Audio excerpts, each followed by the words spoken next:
Good afternoon and welcome. The Grand Rapids Community College Board of Trustees meeting Monday, September 18, 2023.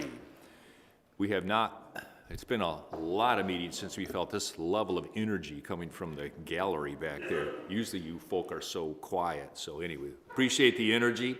Welcome. I wonder if you, President Lepper, or any trustees have anyone in the audience that they would like to introduce. I do. I'd like to call upon Dr. Sheila Jones for an introduction of one of our new staff members.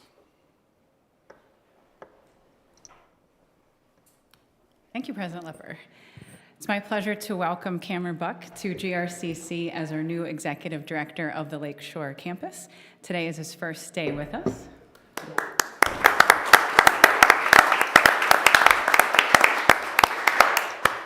Share a little bit about Cameron, if I may.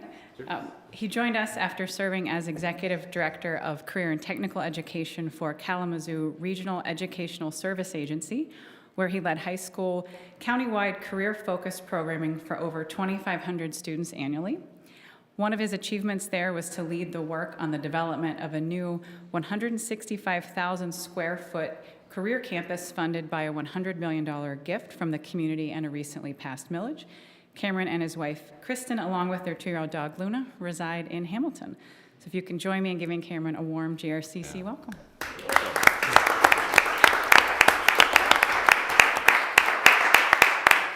I just also want to take 1 minute to acknowledge Vicki Janowiak and Dave Selman, who both served in interim roles to support our Lakeshore campus while we conducted the search for Cameron's position. So, thank you.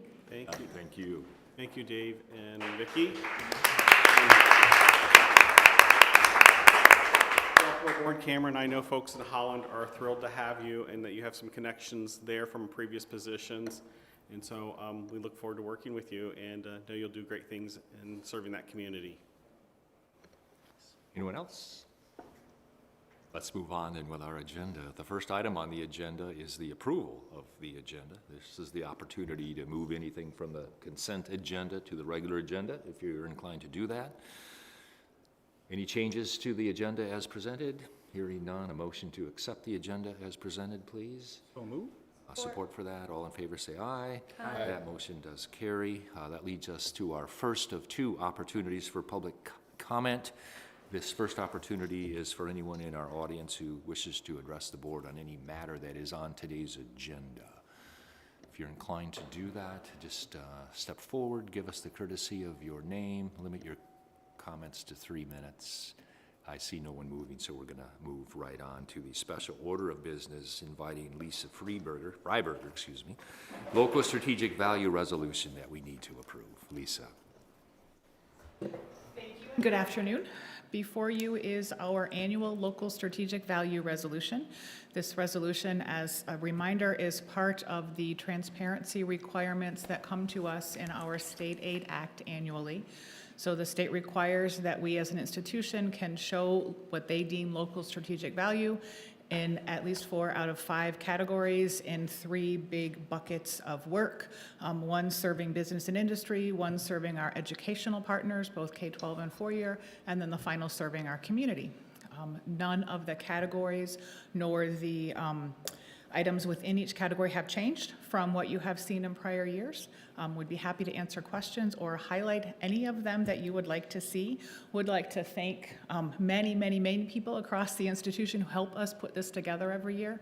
As you can see, as you've read through it, it draws upon many things that we do collectively across the institution. So a huge thank you for everyone that helped us pull this together.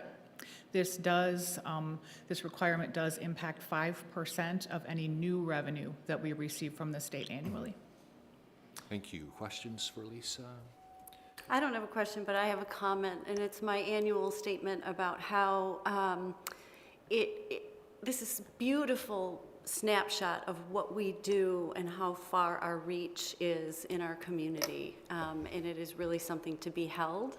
And I would encourage everybody in the public to read what we do on a regular basis at this institution. So thank you for putting it together, but most of all, thank you for all of what we're doing in our community. Anyone else? It does demand a motion for approval. I'll accept a motion to approve the resolution.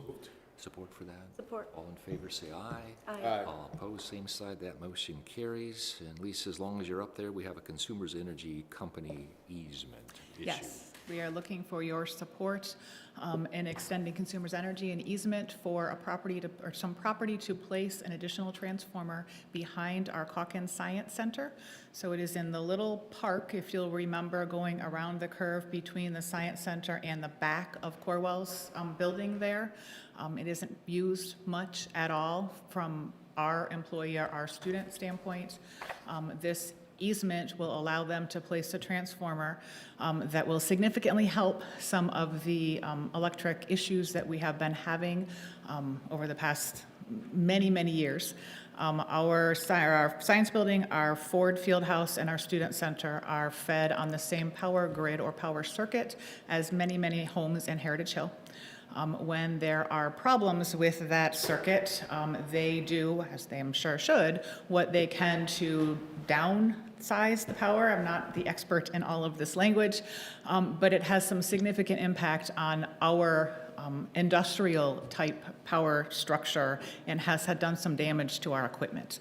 Most recently caused a fire in our chiller plant when they have reduced power to keep the electricity on in many homes in Heritage Hill and then brought it back up. It does damage to our equipment. This will also allow them to bury power lines, which will help our energy stability and hopefully reduce some of the power outages. So we are very much in favor of this. It will help us going forward. Consumers Energy received a grant to do some of this work, and we have, thanks to our facilities team, been fairly vocal about the concerns that we've had and what we've experienced with our equipment when we've had power issues. So Consumers has elected to use some of that grant resource to help with this infrastructure. They need an easement to do so.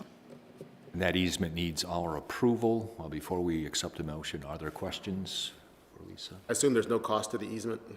There is no cost to the easement. They are required in the resolution and the documentation to keep up the property around the easement and keep the equipment in good condition, but we are not charging them for it or not proposing to do so.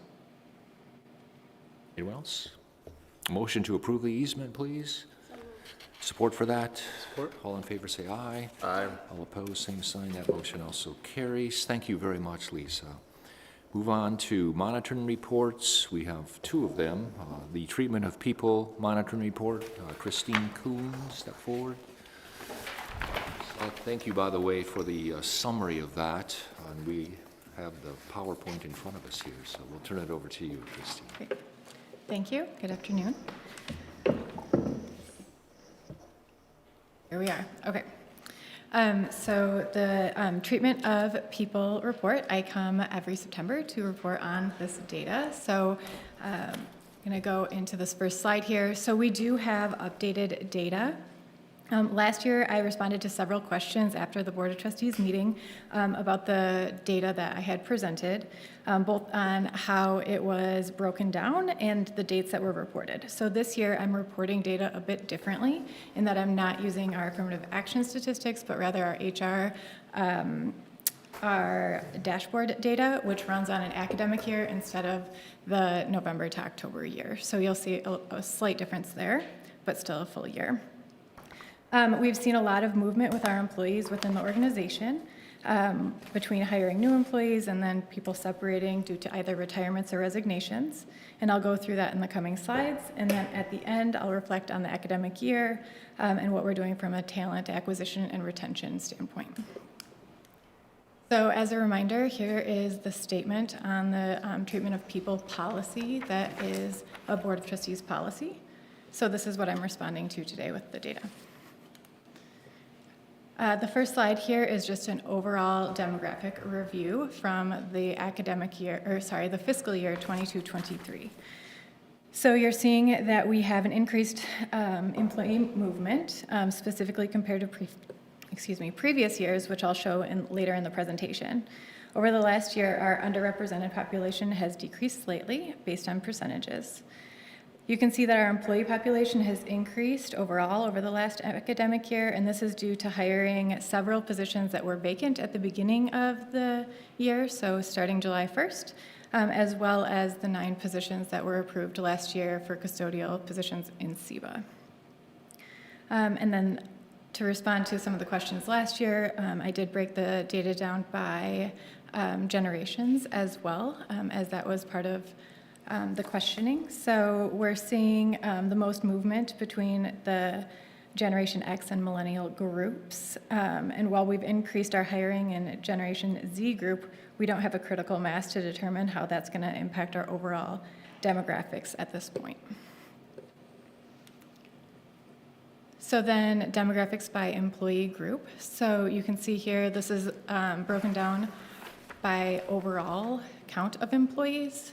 And then on the next slide here, it is within each employee group. So within APSS, what are the demographics? Again, outreach efforts for faculty and meet and confer positions can continue to be an area that we focus on to ensure that we're reaching underrepresented groups in our recruitment efforts. We acknowledge that we're competing with others who have similar goals as well and need to be proactive in our outreach for our recruitment efforts. The next slide here is our new hire data. So we had a total of 85 new hires in the fiscal year, an increase from previous fiscal years. These included new hire data that are people that are new to GRCC or may have returned after a break from service at the college. While our recruitment efforts did not yield an increase in underrepresented groups, we attribute the challenge with an increased competition in both local and non-local markets for the same candidates. Promotion data. We promoted 64 employees last fiscal year, 23% representing people of color. The intersectionality shows that we're fairly even between male and female populations within our promotional data. Promotions account for those employees who have increased in compensation. So this could have happened through reclassification or moving to a different grade level, transfers from non-benefited employee groups to a benefited position, or people that transfer within an employee group up to a higher level of compensation or grade level. Separation data. So separations show that we're losing our people of color at a slightly higher rate than we are hiring or promoting people of color. This is something we continue to watch as we see increases in separation rates generally. These separation rates include any person who leaves the college through separation, which could include resignation, retirement, or termination. We had a total of 87 separations in the fiscal year, an increase over previous fiscal years.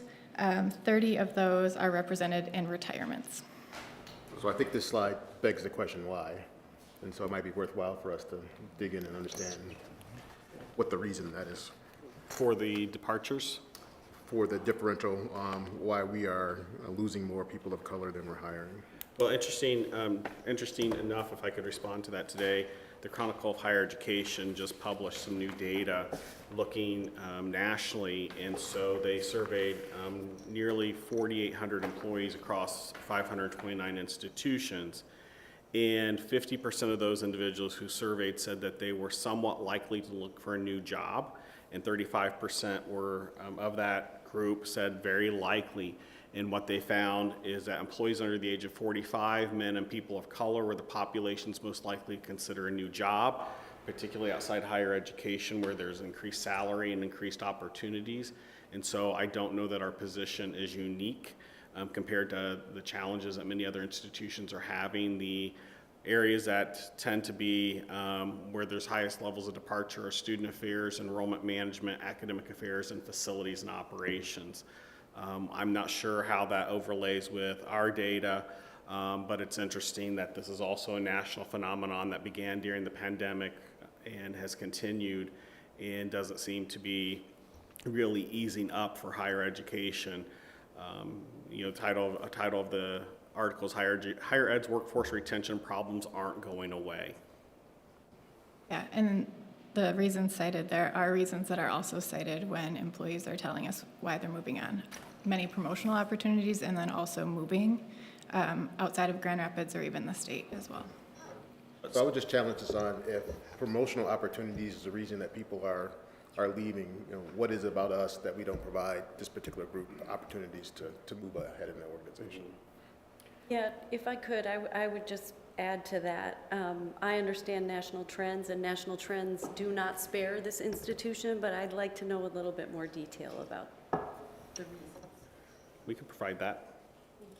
And even, I wrote down proactive in our outreach and with a question mark of like, okay, what does that mean? What does that look like? And how is that sort of interacting with what the data is saying around this conversation that we're having? We know that this is happening everywhere.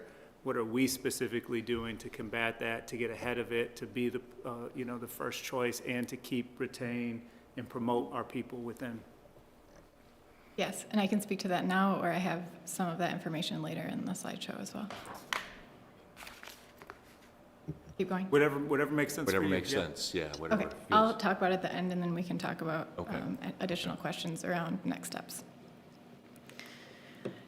So historical data, I went back 3 years to show the new hires, promotions, and separation rates here. I think I'll go through what it looks like on charts, but I thought that the counts were important to show in this presentation. So first, looking at the historical data by promotions, you can see that Meet Confer has the highest counts consistently, and this is attributed to the opportunities for advancement from other employee groups into the Meet and Confer group or within grade levels within Meet and Confer.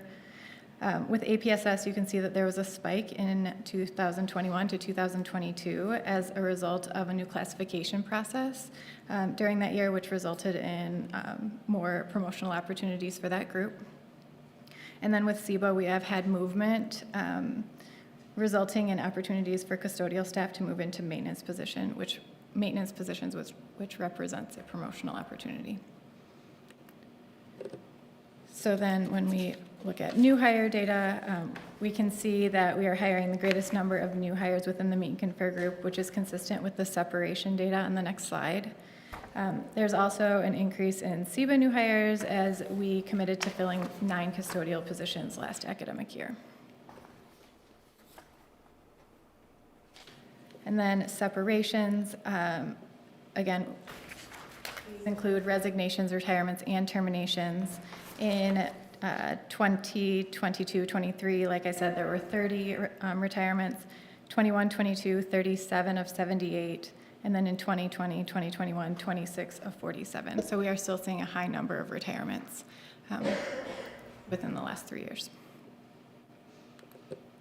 I think one of the graphs, maybe next year we could see, be interesting to see the longevity of our workforce. Because what I'm finding in my industry is that even though people are working longer, we've got a bubble coming through. It'd be interesting to see how that is represented here at the college.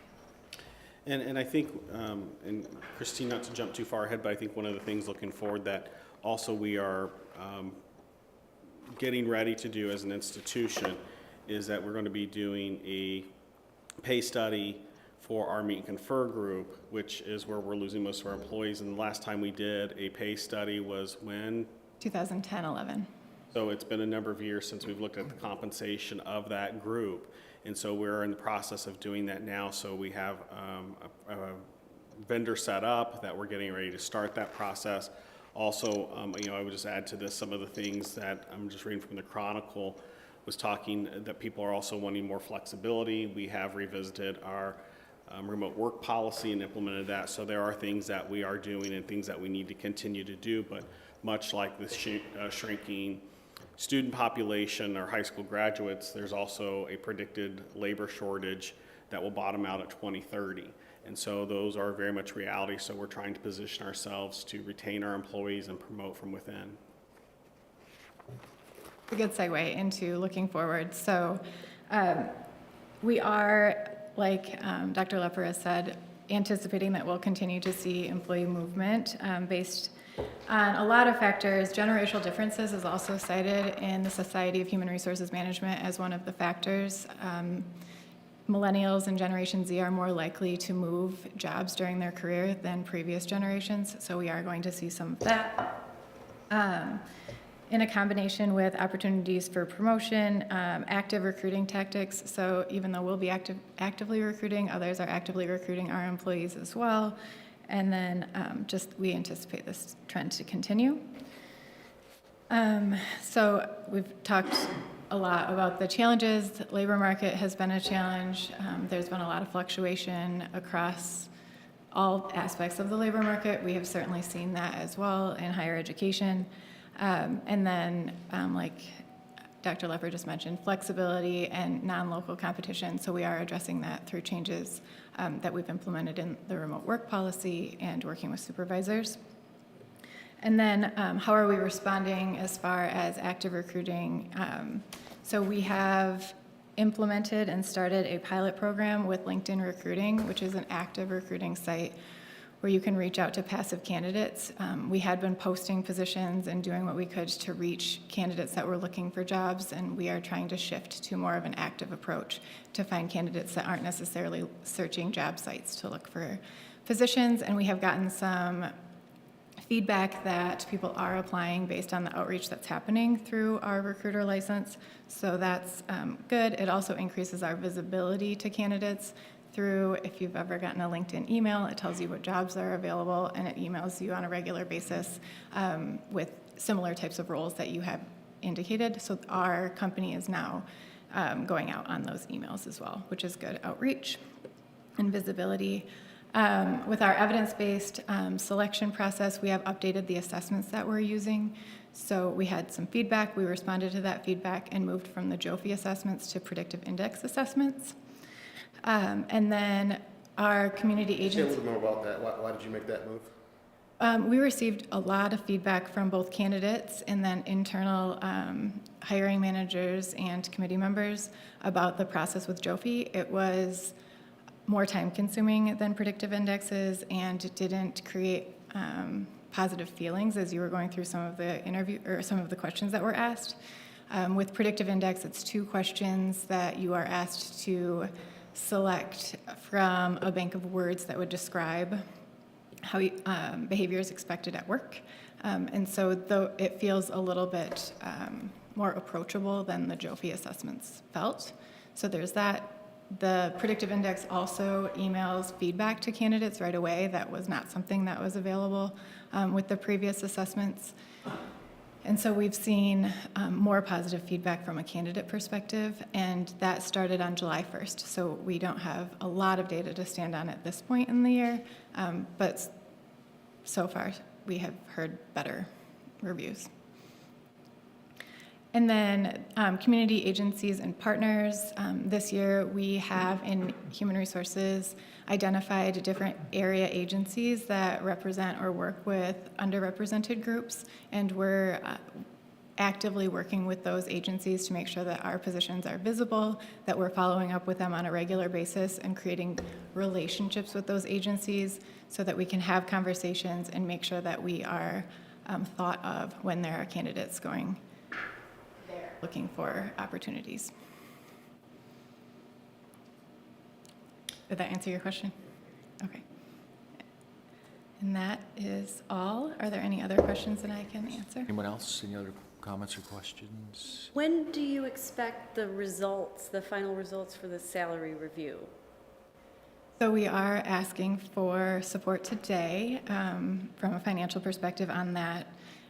Should we get moving this week on moving that forward, I would hope to have information ready to share with the board by February of March, prior to the July 1st implementation of any changes that we typically do with our salary structures. Were there other pieces of follow-up that we wanted Christine to report back to us on? Are we good? Just one more clarifying question with the, I think it's very positive you're doing an evaluation, particularly in this market. I thought we were on a cycle where we did this periodically. I was surprised that we haven't done it in 10 plus years. So for our union groups, they do review this on a regular basis as they go into contract negotiations. We were getting market data, but we didn't do a full review of all of the positions. Okay, all right. That makes sense then. So you do a complete one, but still, I would suggest that we look at, every X amount of years, we do the complete one, so we don't find ourselves behind again, so, all right. I just also want to say thank you for disaggregating further in response to the comments from last year. Appreciate it. The more we disaggregate, the more questions come from the board, so don't be intimidated by that. No, that's Okay, fine. all right. Good work. That's good work, sure. Thank you. Sure, thanks so much. Thank you. Yeah, thank you. Lisa Freiberger, finance update, anything that you care to highlight for us? Yes, just briefly. Your statements for August, the month ending August, were in your packet. Just as a reminder, like we talked last time, that activity for August really includes July and August. Any of the July activity that's recurred or is relevant to this fiscal year as opposed to last fiscal year. A couple of the trends that we are seeing are all positive trends at this point in time. Our revenue and property taxes are coming in higher than what we had originally anticipated, so certainly a positive trend there. State aid, as we had talked, is a percentage higher than what was incorporated into the budget. So we budgeted for 4%, which was the governor's proposal. It came in a little over 5% with the performance formula as it applied to us at GRCC, and our enrollment is up. So all three legs of our stool are all moving in a positive direction. Because of that, we will likely be coming back to you perhaps even in October with a budget amendment. We don't typically do that, but as we are sitting with a positive revenue stream, there were many needs expressed in our budgeting process last spring that we weren't able to include in the budget that we brought to you for your approval or your consideration in June. So we have worked across the institution, primarily with our executive leadership team and then academic team most specifically, and are compiling additional requests in which of those we might be able to consider funding now with this, and would like to get ahead of that rather than waiting until our traditional or typical February timeline. So you should see that hopefully coming to you in October for consideration. The only other thing I would have to report is our annual audit with Plant Moran is complete, and they will be with you at your October meeting as well to provide you with a direct report. I don't have anything else unless there are other questions. Questions for clarification, anybody? Thank you so much, thank you. All right, we'll move on. For those who were at the investiture on Thursday, there were a number of voices that came up to the podium and spoke. Many of those voices are in this room here. One of those voices seemed to just radiate over and above all the others, and it wasn't our new president, it wasn't our vice chair, it wasn't our chair, it wasn't our faculty association president, it was our student alliance president. Alex Miranda, you did a wonderful job, and we were proud to know that you're one of us. You have an opportunity to just report on student alliance stuff right now. If you are here, are you here? You are here. You're ready to go. You ready? All right. You set that bar for yourself pretty high. I want you to know that. So.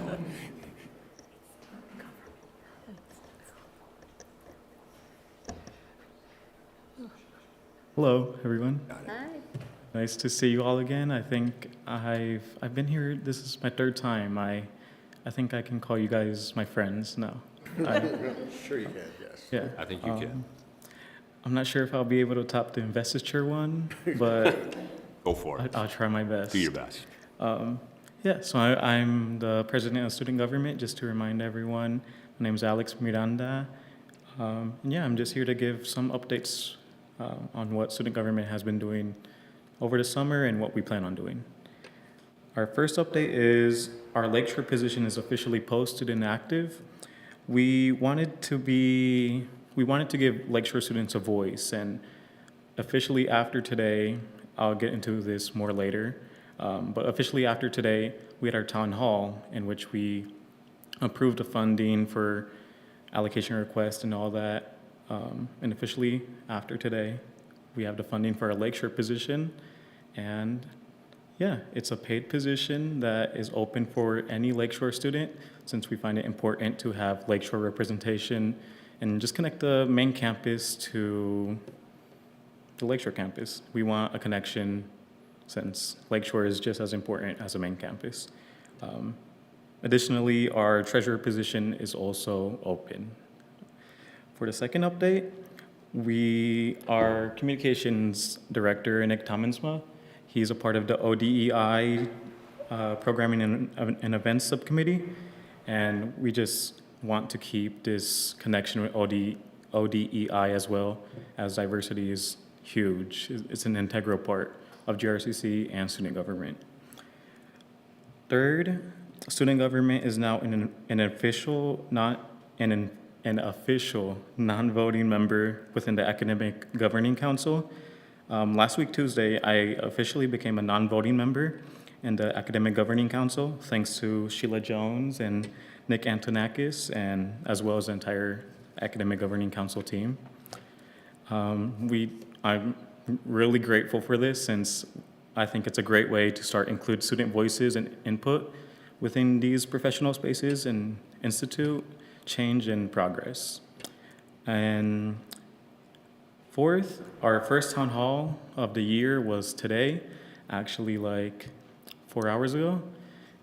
It went really great. I remember last semester we had 1 or 2 regular people coming.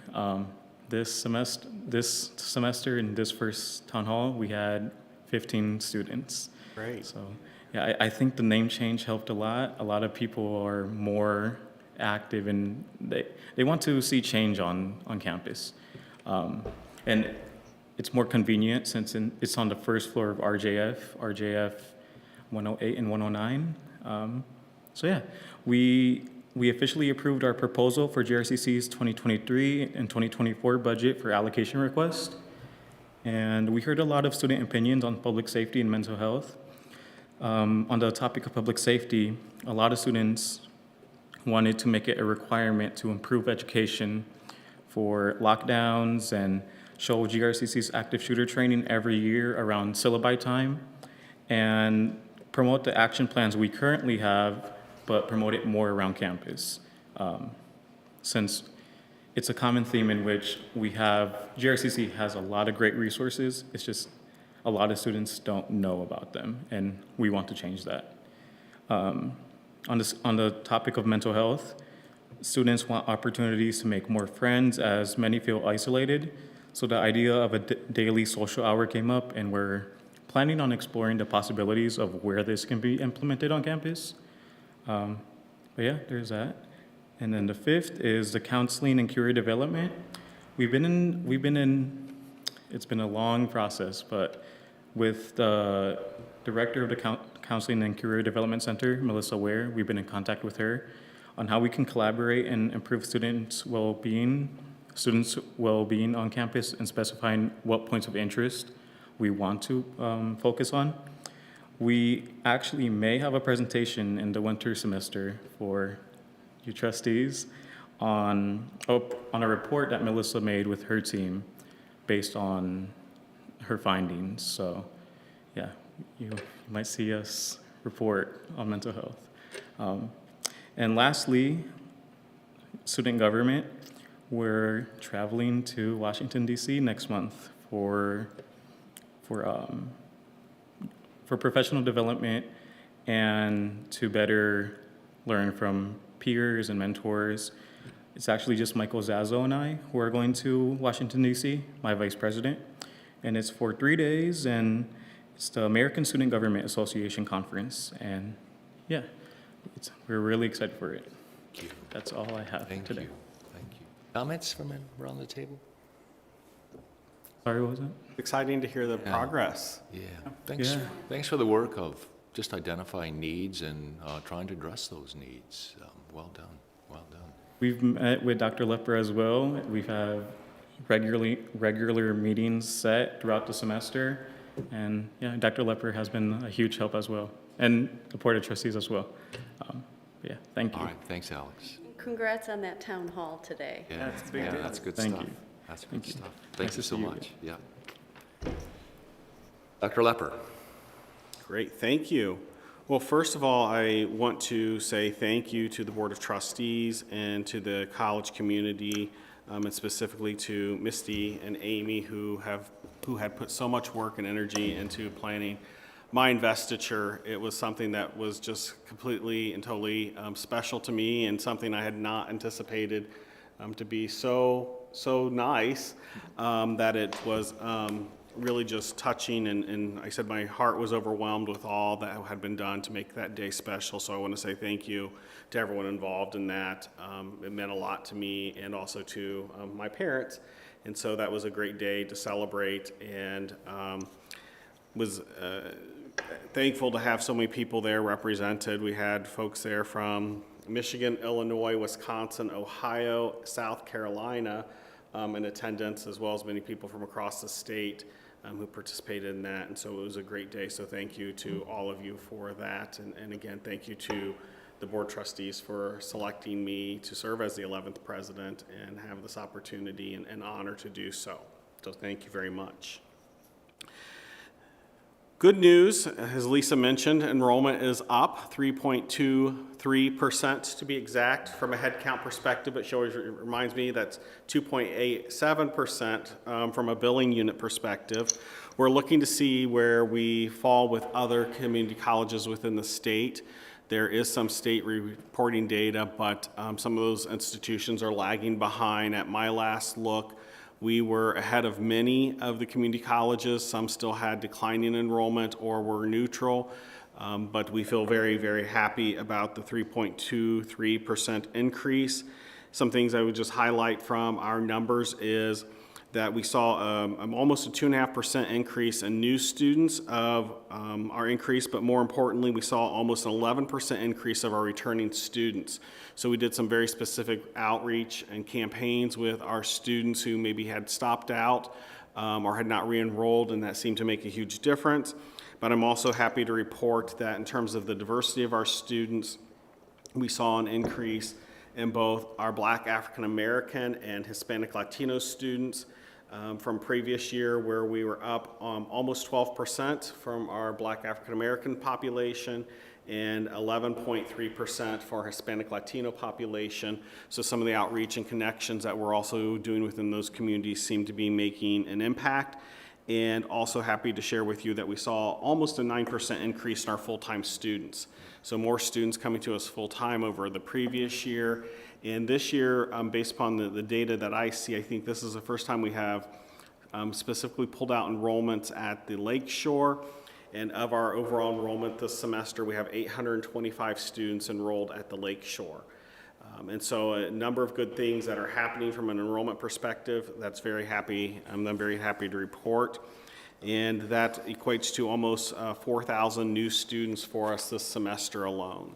So it's my understanding that next month, the Reconnect age drops to 21. You expect to all of a sudden see more candidates, more students here? Well, that's a great question. So we're kind of wading through that. It's kind of swimming through spaghetti is the best analogy I can think of. So we do anticipate, we know that the age will lower, and there will be an announcement coming from the governor's office, but it won't directly impact. That's not a done deal yet? It is a done deal in the budget, but the process is still being worked out between 60 by 30 and Treasury. And so there's going to be some information that's forthcoming on how that is going to work. It will most likely not directly impact the semester we're in, although we have some belief that there may be some retroactivating of it, but it will probably primarily most have a direct impact for the winter term in '24. So still new information coming out on that. There's a webinar later this week that we hope to have more information from 60 by 30 about how that's going to work, but will likely not have a significant impact on enrollment or even the second 7 weeks of this semester based upon the process that the state needs to go through to fund that. And so more to come on that as we learn more, but it's not going to be clean or easy for us to administer or for folks to really to even understand. I learned about it recently, and I was excited about it, and it seems to me that we have a lot of people in our community who have no idea about the Reconnect program. And so I just want us to challenge ourselves to think about how do we get to some of that audience and let them know there's this great benefit that they can get a degree from this college for pretty much free. And so I think we need to make sure that everybody understands how to do it. Do not disagree. I think we're all in the same, Yep. talking to the choir here, Yep. we gotta figure out how to make it happen, yeah. I have a quick question about enrollment at the Lakeshore, the 825 students. Do you know how that compares to, say, how does that number compare to the enrolled over the past 4 or 5 years? To my knowledge, and Amanda, can you speak to this? I don't believe we have separated that number out in our enrollment reporting. That is the first year we have done that. And so this is the first time we actually have a number that we can point to say this is what our enrollment is at the Lakeshore. Anything else? Yes, I will Go ahead. also Yeah. share, I'm happy to share with you that we also, as a segue or a compliment to Alex's comment about student safety, we hosted the first ever Campus Safety Week at the college this past week. So we had 5 days of messaging that went out to students and also to employees. So we also provided a new safety video that we asked faculty to show in their classroom about run, hide, fight. Tuesday, we provided information and messaging about the emergency notification system and systems test. Wednesday was a student safety resource information. And then Thursday, there was more about campus police services, including coffee with a cop. And then on Friday, we actually tested our systems and had a lockdown test that we tested all of our systems. We went through the rave notification. We went through the banners popping up on the computer system to make sure everybody had an experience with that or had some familiarity with how the system worked. And so we'll continue to do that, and we see positive feedback. I will also say today, starting at 7 o'clock, is our enhanced safety protocol for our buildings, where buildings will lock at 7 o'clock at night, and students will need to use their Raider card to access that. Messaging went out at the beginning of the semester to give students about 3 weeks' time, if they did not have a Raider card, to make sure that they get one.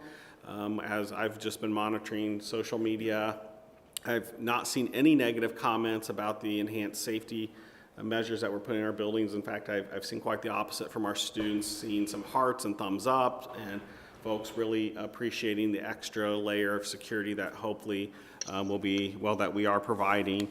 Hopefully it will have the intended outcome that we want.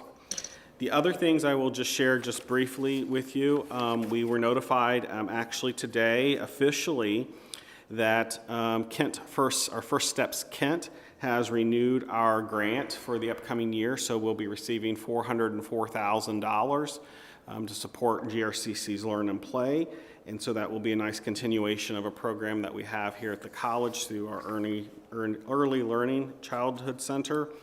And then also I'll just share with you that last week we had a great conversation with Calvin University, and we have a new MOU signed with them.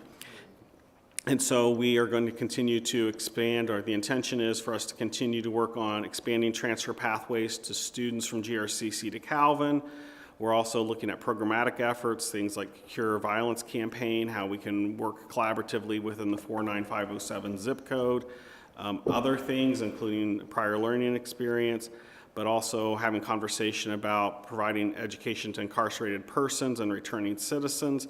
And Calvin does a lot, or has a Calvin prison initiative, and so we're seeing if there are things that we can be offering as a 2-year institution with Calvin at the MDOC's Vocational Village, which is over in Ionia County. And so we're exploring those things, as well as possibilities of shared facilities for athletics and potentially allowing our students to live on their campus and attend GRCC. And part of that is also potentially co-recruiting international students that would start 2 years at GRCC and then spend their last 2 years at Calvin. We're also having continued conversations with Grand Valley and other institutions, and more to come on that in the near future. The next step for our conversation with Calvin is that we're meeting again in November. We've taken those pieces and kind of delegated them out to members of our team, and they've done the same on their end. And we'll report back in November what progress has been made, and hopefully I'll be able to provide the board an update with that before the end of the calendar year as well. Good, yeah. And that concludes my That's report. it. All right. That's all. Thank you. Well done. Let's move on with our agenda. I'll accept a motion to approve the consent items in our agenda. So moved. Support for that. All in favor, say aye. Aye. All opposed, same sign. We also have purchases over 100,000. A motion to approve those. So moved. Support. All in favor, say aye. Aye. That motion carries. That leads us then to the Faculty Association Agreement. I would like to invite Brett Meyer to the podium to walk us through that. Good afternoon. In our most recent bargaining cycle with the Faculty Association, the college and the association agreed upon a number of process commitments, items to be, or agreements to be carried out during the life of our current collective bargaining agreement, the 22-25 or 22-225 agreement. One of those process commitments involved an agreement to commit to a compensation study for academic advisors in 2022 and 2023, with a commitment to sit down and negotiate a salary schedule for advisors hired after July 1 of 23, so in the current fiscal year. Once that process was completed, and also with an understanding and an agreement that that would not impact anyone who was currently here and employed as an academic advisor. In keeping with that commitment, we have conducted a study and engaged with the Faculty Association. We've met a number of times over the last couple of months. And as a consequence or resulting from those meetings, we have reached an agreement with the Faculty Association to revise the salary schedule or compensation schedule for our 52-week academic advisors, essentially to place those employees on a currently existing schedule within the Faculty Association contract, that being the salary schedule for our tutorial coordinators here at the college. As part of that agreement, we've also collaborated with the Faculty Association, on some changes to the education requirements, job requirements for hiring individuals in academic advising roles, as well as changing or revising some of the job duties associated with those positions.